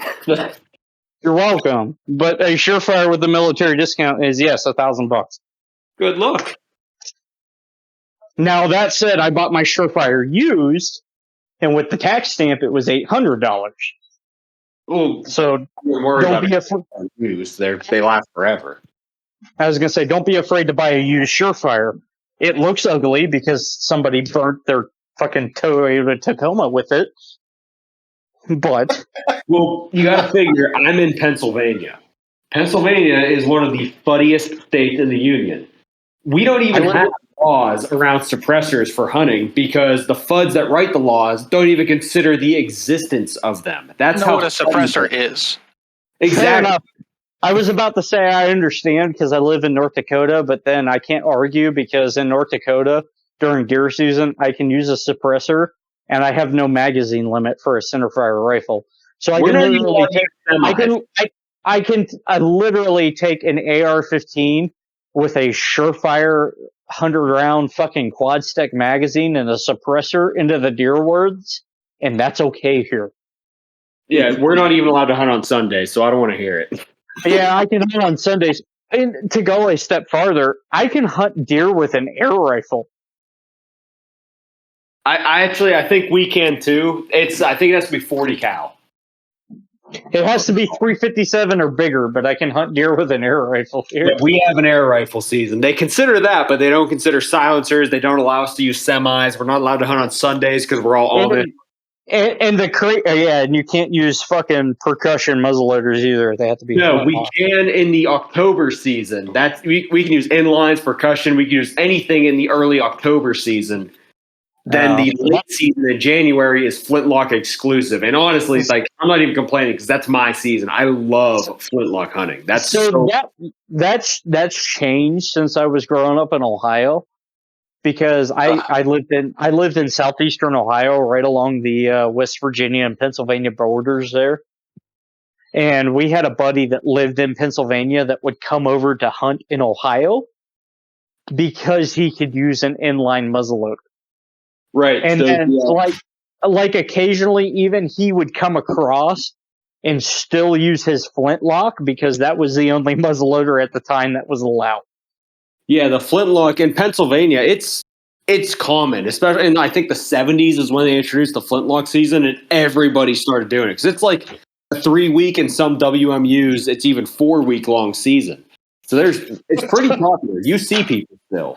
Everyone has a flintlock, or everyone's grandpa has a flintlock, I should say, and it's a ton of fun. It is a Pennsylvania tradition. Oh no, I can imagine it's a ton of fun. I never deer hunted with a flintlock.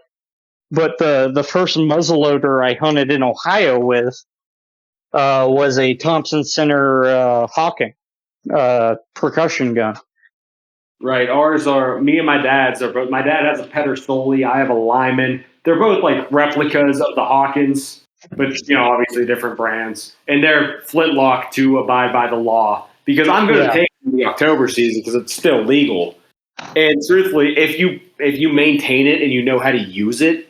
It's pretty just as reliable every time. So what's your guys' handgun hunting like? It has to be a revolver, and it has to be a revolver. I think they phrase it manual action, quote unquote, but double action revolvers are legal. Because it's still manual. Yes, technically, I guess. However they wanted to find that. I don't understand it. I know you're not allowed to use semis, even for small game, which is weird because you're allowed to use a semi-auto rifle for small game, but you can't use a semi-auto handgun for small game. This is why Pennsylvania is weird. So in North Dakota, Pennsylvania has the weirdest laws. So for the listeners out there, I know you're all going to hate me because I applied to be law enforcement, but I applied to be a game warden last year, and I would have gotten it if I didn't blow my knee out. Rip me, but. You sound like my dad talking about his high school football career. I'd be pro if I didn't rip my knee out. I'd have been the best ever. But seriously, so I'm pretty familiar with them. Not trapping laws at all, which is what my civil service test was. But anyway, so our laws are so weird. They're overly complicated. They're overly restrictive, but then overly loose and then vague in other ways. We have the worst laws ever. In a way, it's kind of fun because it's like a scavenger hunt. Well, dude, you live in the land of Yinzers and Quakers. Come on, bro. Yeah, I'm gonna send you. Quakers, you go to the west, it's Yinzers. There is no in between, and you go in the middle. There's not even law enforcement there. It's just no man's land. I'm gonna send you the North Dakota hunting regulations for whitetail, and I'm gonna let you decode those, and then watch your head explode. Oh, I'll send you our regular hunting regulations. Oh, I've seen them. Yeah, from Ohio, you probably have. They're terrible. But North Dakota is like next level. Like the licenses I have to have here. I have to have a hunting license, a general habitat license, a small game license, plus my permit for fucking whatever medium-sized, like, large game I'm hunting that I got my lottery draw for. So Pennsylvania is not that different. We have our regular hunting license. When you buy your hunting license, it comes with, I believe, a spring gobbler tag, a fall gobbler tag, and an either antlerless or flintlock tag. So that, or excuse me, antlered or flintlock tag, which means you can take a buck in the regular rifle season, or a buck or a doe during flintlock or regular muzzleloader season, the early season. This is how my licenses work, right? I have a 3-year registration on my boat. 3 years. My registration is good on my boat. And this is just my boat.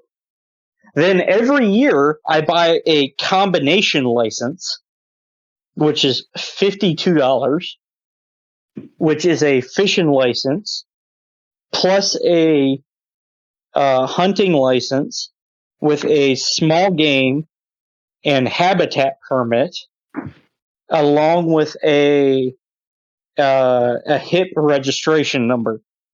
So I can before you modify go on, what is this habitat permit? Is that just like a fee you have to pay to get your It's license? just it's like a conservation fee. Okay. Plus I have that $1 certificate fee that's added in there too. Because Find all my of old my licenses are purchased online, but I still have to pay a $1 certificate fee to print it out myself. That's well, we can't print them. We have to go to a store and buy them. Which, granted, I gotta go to fucking Walmart. But Mine are all online, so I buy the whole thing online. And then anything past small game in North Dakota is a lottery draw. So turkey tags are a lottery draw. turkey Deer tags, is a lottery draw. yep, turkey tags Wow. are a lottery draw. Deer tags, unless it's a bow tag, are a lottery draw. And they're talking about making bow tags a lottery draw. And that includes your muzzleloader tag. So if you want a muzzleloader deer tag, it is a lottery draw tag. That's insane. Bighorn sheep. Bighorn sheep is a once in a lifetime lottery draw. Well, that makes sense. I support that, honestly. I do too, because there's not a lot of them here. Yeah. Moose is a once in a lifetime lottery draw. I do not support that because I see fucking moose everywhere in this fucking state. They're fucking everywhere. Right. So I'm looking at my tags that I just found. When you buy your license, you buy the license that which gives you privilege to hunt a antlered or flintlock deer and small game. I also had to buy, and this is pretty new, a $20 pheasant stamp, a pheasant hunting permit, which I honestly support because all pheasants are stocked here in Pennsylvania. Yeah, and and we've seen a lot more pheasants ever since they introduced that. So do me a favor. Yeah. If you want to come pheasant hunting, just come visit Ping. I will take you. Clone Incorrect meetup to go. I don't even. No, I don't even. No, real talk. I don't need dogs here. I will not pheasant hunt without a dog, and I know. I don't. No. Hear me out. I don't. There's such a the pheasant population in North Dakota is better than South Dakota, but doesn't get fucking talked about. I don't need a dog. I can just walk the fucking train tracks in the fucking coulees and jump pheasants all fucking day long, or I can even fucking road hunt because that's legal here. So I can just drive around, see pheasants running in the ditch, jump out of my fucking truck with a loaded shotgun, and shoot the fucking pheasants. Yeah, maybe just literally hundreds of pheasants before I was even 18, but I'm just snobbish about it. Like I said, I talked about it earlier. I was a guide. To me, I don't need to shoot a pheasant to shoot a pheasant. It's a whole different world up here. Yeah, my uncle is who taught me how to guide pheasant hunts, who taught me how to train dogs, everything. He's done field trials in the Dakotas. He's won them there. So I haven't done it, but he's talked about it. And being that he's went there and won them, I feel pretty confident with what I know. And I don't mean to diminish your pheasant hunting because I know that's premier pheasant hunting in the Dakotas. And I'd love to go out there and do it, but I'm going to do it. I'll show you guys in the group chat. I have a dog pointing at pheasants tattoo on my arm because I just love working dogs. I mean, if you give me a year, I'll have a German short hair that'll hunt. I'm just waiting to buy a house. Don't get a short hair. If you wanna come up before then, bring your dog and we'll go pheasant hunting. And be warned, I hunt with a 16 gauge, so I'm weird. I have so much respect for you for using a 16 gauge. That's amazing. Well, I use so it's a German sour made side by side at that. So Ping, I have so much respect for you for using a side by side 16 gauge. That is the coolest thing I've ever heard in my life. I'm glad somebody finds it cool and not funny. That's amazing. Well, and it's funny because all my buddies give me shit because they all hunt with Satori's. I tried the story. I didn't care for it. It wasn't. I'm sure it just didn't point right for me. I like the Satori on a trap range. If I'm in the field, and don't ask me why, I prefer a side by side. I found a side by side works better for me in the field, and I just got lucky. And my local gun shop, the Sportsman's Loft, also known as the Attic Imports, they import guns directly from Europe. And I got lucky, and one of the guns they imported was a Sauer Model 8 and 16 gauge. It's a side by side 16 gauge shotgun with ejectors, not extractors. The only and it's got side I started with was a Savage, and I was like 13, and we were up in the mountains in like north central Pennsylvania hunting grouse with no dog, and it was hell. We jumped grouse. If you've ever hunted grouse, especially you listeners out there, grouse, they sound like helicopters taking off. Like when they wait until you're right next to them, and then they blow up out of the weeds. And I was going to say, they sound like helicopters taking off, but they'll wait till you step on their tail feathers to come up. They are terrifying to hunt. With no dog, you practically have no chance. Especially at this point, I wasn't a very good shot. I was 12 years old. Like I said, I was a smaller guy. I was obviously a smaller kid. Hunting with this like 15-pound Savage side-by-side 12 gauge. It was terrible. My dad is like a Sasquatch. He has bad knees, bad back, overweight, construction worker his whole life, can barely walk around the house. You put him in the woods, he turns into a Sasquatch, and he can like sprint up and down hills. It's amazing. I was going to say suddenly he's silent. Exactly. It's amazing. But anyway, so he's dragging me up and down these hills in the mountains of Pennsylvania. And I'm like dying trying to keep up with him as like a 4'9", 100-pound 12-year-old carrying this 15-pound gun. And we jump a grouse. I've missed like 3 grouse so far. We jump one. I hit it. I knock every feather off this grouse. Like it explodes in the air. And I'm like freaking out. Like, oh my God, I hit it. This is the first bird I've ever killed. And so I start running up to it. My dad's like, relax. It's going to be there when we get there. Just walk up to it. Grouse tend to covey up. There might be another one. I'm like, oh, good point. So we hunt our way up there. Nothing. We find this pile of feathers and no bird. We start walking around the woods surrounding it. No bird. We're like on a logging road is where we found it. We walk around the woods. No bird. We cannot find this bird. This bird had to have been bald going into the winter with 0 feathers on it. But I didn't get this grouse. I was so... Dude. I'm still pissed about it. I can't tell you how many times, especially since I don't have a dog right now. Like, I have a dog, but it's not a pheasant dog. I have a house dog. And my apartment only allows me to have so many pets. So I can't get a bird dog right now. So during pheasant season, I just walk. I walk the railroad tracks. I walk the coulees, and I walk around. Oh no! Hey, while he's gone, ar15masterrace, have you ever been to Elk County, PA? Yes, plenty of times. A lot. We try to make yearly trips there, as a matter of fact. I love Elk County. It's so cool up there. I didn't even realize you were asking that question until I realized you were. Yeah, fucking thing just... They're huge, and they just walk around every... Like, they walk by it, like, through the school, like, baseball field up there. Yeah, we found one in a campsite, like, next to a flagpole. It was a monster elk. I put in for an elk tag every year. I mean, I've only done it for, like, 2 years now.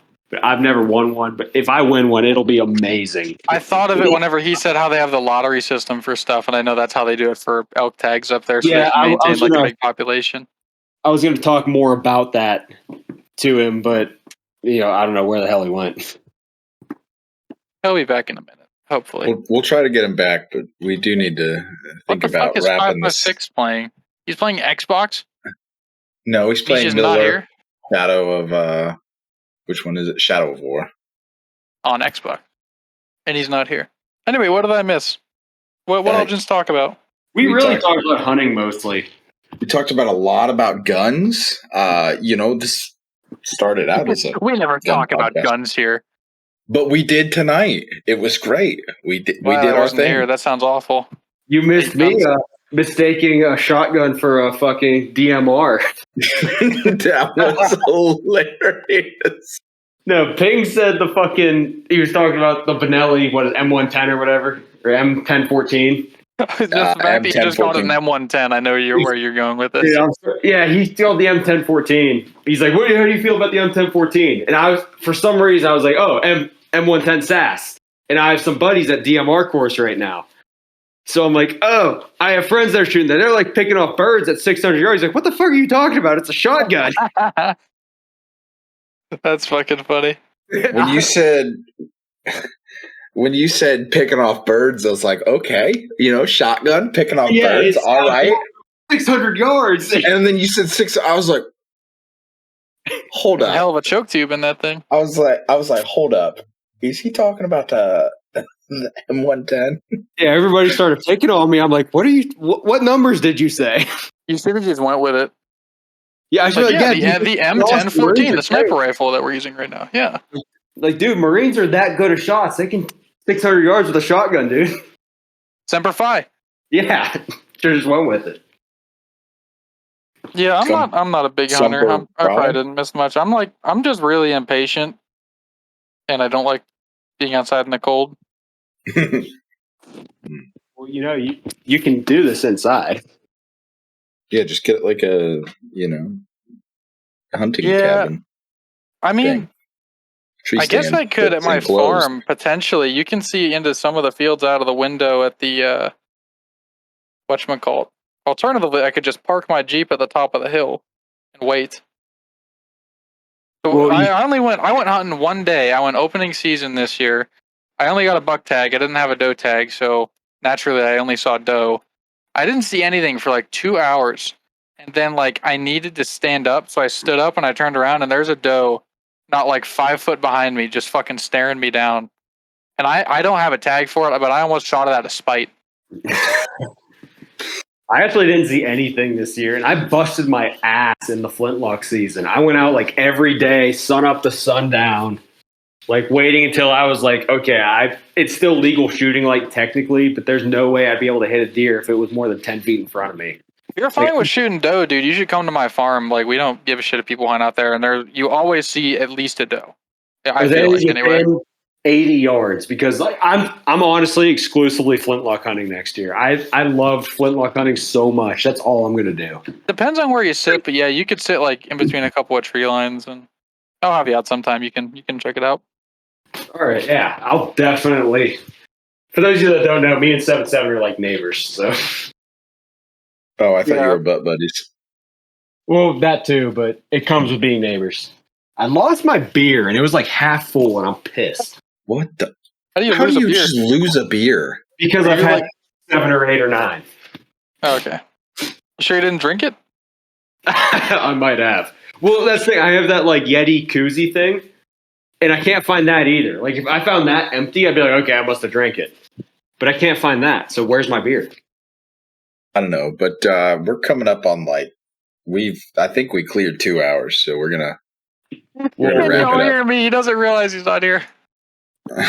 Can you hear it? No, we can't hear you. I like to imagine he's just been monologuing for the past 6 minutes. Wait, has Ping been talking this whole time? He might have been. I hope not. There he is. Were you talking that whole time? Yeah, I was. Oh, buddy. Oh no. You left 5 minutes ago. It was a hot minute. I don't even My remember internet- where we're at. When We you were, left. we were hoping to get you back because we were about to close out the episode, but we wanted you to be here for the closeout. That's cool. I'm here now. My internet shit out, so that was cool. All right, guys, You know, don't worry. internet- I'm here. Internet What? does that sometimes. What was the coming up on last thing you heard from me? I honestly, I don't fuck, remember. well, I don't know. I've already forgotten what I was talking about too. I was gonna say I went on a pheasant hunting rant for like 5 minutes. Yeah, Like, the last thing I does remember anybody hear me? talking It about. was like right after you invited him up to go pheasant hunting with you, and then you started something else, and then you were just gone. You Oh, were great. talking about your apartment. Like you weren't allowed to have a pheasant dog in your apartment, which you shouldn't have a bird dog in your apartment. That would be an absolute menace. You need property to run them. Yeah, you do. No, no. I went on for like 4 minutes past that, and then went like I heard no response, and I was like, "Is anybody still listening to my dumbass?" And then there was nothing. I wish we had access to that. Man, That that's sounds like funny. that's like 4 minutes of content that's never gonna be heard. TLDR, pheasant hunting here is great. You don't need a dog. And I've shot pheasants that have like run off and then found them in the weeds walking back. What's That the was- limit out there? Huh? What's the limit out there? 3 a day, 18 possession. Okay. I was really hoping he'd be like, limit? A what? Yeah, like, what the fuck do you mean? Yeah. Limit? We just shoot them. Yeah, no, there's definitely a limit here. It's 3 a day, 3 roosters a day. Possession limit is 18. Oh, you Is have it- to shoot roosters. Yeah, they have to be roosters. Oh, Pennsylvania's better. We can shoot anything. Even Oh, the yeah, game no, warden. I was gonna say a rare W for Pennsylvania until you made that joke, you sick son of a bitch. There he That is, was funny. boys! That was good though. I think that's a good spot to end it. We're coming Yeah, up that's- on like almost 2.5 hours. So Really? Jesus Christ. yeah, we've been going for a hot minute. Glad that I was Yeah, here for all of it. These go quick.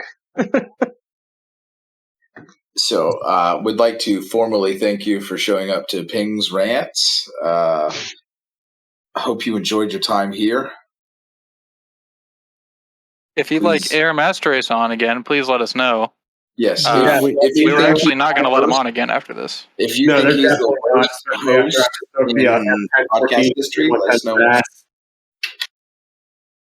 Guys, It we all just helps talked if you over each don't other. talk over each other. Yeah. Sure. It's fine. None of it was probably important anyway. It wasn't coherent. He was talking about shotgun rifle, freaking DMRs or something. Dude, Gray on. 600 yards of a shotgun. I'm telling you, we did it. All right. He was talking On- about how he put an ACOG on his shotgun like he did in Battlefield 3.